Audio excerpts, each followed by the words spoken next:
तो आइए आज हम लोग जानेंगे किसके बारे में, रासायनिक समीकरण के प्रकार के बारे में, रासायनिक अभिक्रिया के प्रकार के बारे में। जैसे मान लीजिए आप गए क्रिकेट ग्राउंड में, जैसे मान लीजिए प्ले ग्राउंड में गए। हम प्ले ग्राउंड में गए तो हमने देखा क्या कि भाई क्रिकेट भी हो रहा है, फुटबॉल भी हो रहा है, ठीक है, फुटबॉल भी हो रहा है। फिर आपको क्या हो रहा है, फिर आपको वॉलीबॉल भी हो रहा है, वॉलीबॉल जानते हैं ना, समझे। फिर बैडमिंटन हो रहा है। मतलब जो आपको खेल से संबंधित जितने सारे चीज है वो आपको प्लेग्राउंड में देखने को मिल रहा है, ठीक है। तो उसी तरह आप जैसे रासायनिक अभिक्रिया पढ़ेंगे तो उसमें भी एक ग्राउंड होगा, एक ग्राउंड होगा। उस ग्राउंड में अलग अलग आपको खेल जैसे हम देखते हैं वैसे ही अलग अलग आपको अभिक्रिया का प्रकार होगा, ठीक है। मान लीजिए क्रिकेट खेलते हैं किससे, बैट से और बॉल से। हॉकी किससे खेलते हैं, तो हॉकी डंडा से और बॉल से, ठीक है।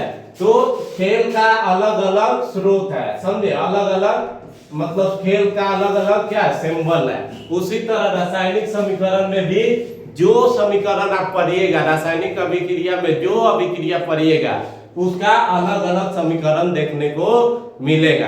तो आज जानिएगा आप कि रासायनिक समीकरण अभिक्रिया क्या होता है, रासायनिक अभिक्रिया के प्रकार क्या है।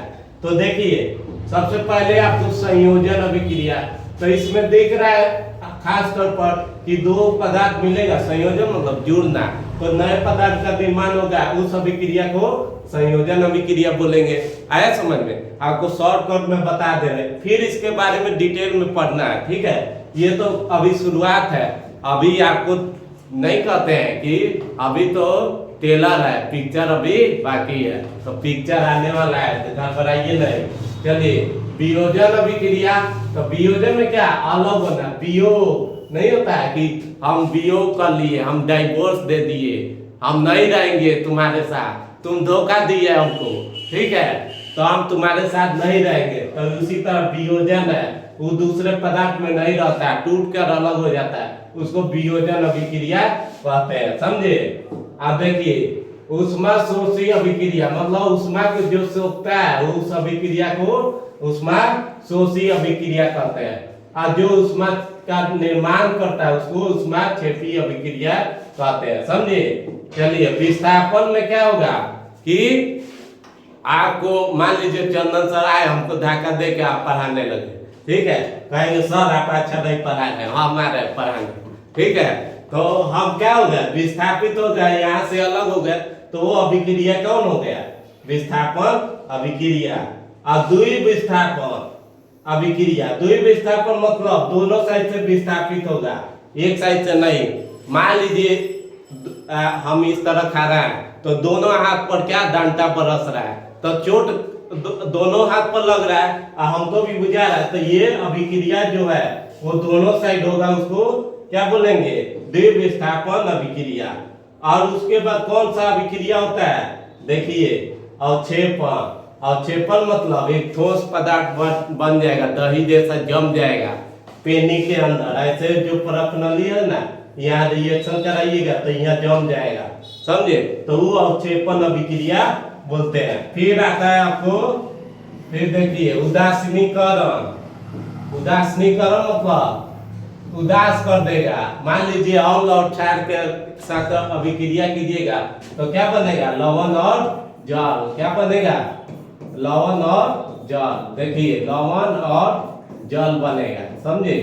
तो इस अभिक्रिया को हम लोग क्या बोलेंगे, उदासीनीकरण अभिक्रिया। ये दोनों को उदास कर दिया, बना दिया ये, ठीक है। चलिए अब देखिए ऑक्सीकरण, हाइड्रोजन का वियोग होता है, उस अभिक्रिया को ऑक्सीकरण अभिक्रिया कहते हैं। ऑक्सीकरण में क्या होता है कि हाइड्रोजन जुड़ता है, रेडॉक्स में क्या होता है, दोनों अभिक्रिया होता है, ऑक्सीडेशन और रिडक्शन, ऑक्सीकरण और अवकरण दोनों होता है। ये सब आपको इसके प्रकार है, ठीक है, ये सब क्या है, इसके प्रकार है। चलिए अब देखिए ऊष्मीय वियोजन अभिक्रिया, फिर है विद्युत वियोजन अभिक्रिया। हमें क्या रहेगा, ऊष्मा के बारे में पढ़ेंगे, इसमें विद्युत के बारे में पढ़ेंगे। फिर देखिए, फिर इलास्टे, देखिए बनाइएगा भाई, अब देखिए प्रकाश रासायनिक अभिक्रिया मतलब प्रकाश की उपस्थिति में जो अभिक्रिया होगा उसको प्रकाश रासायनिक अभिक्रिया बोलते हैं। ताप रासायनिक अभिक्रिया मतलब इसमें ताप का परिवर्तन होगा, उसको ताप रासायनिक अभिक्रिया बोलते हैं। तो उम्मीद है आपको समझ में आया होगा। मिलेंगे नेक्स्ट वीडियो।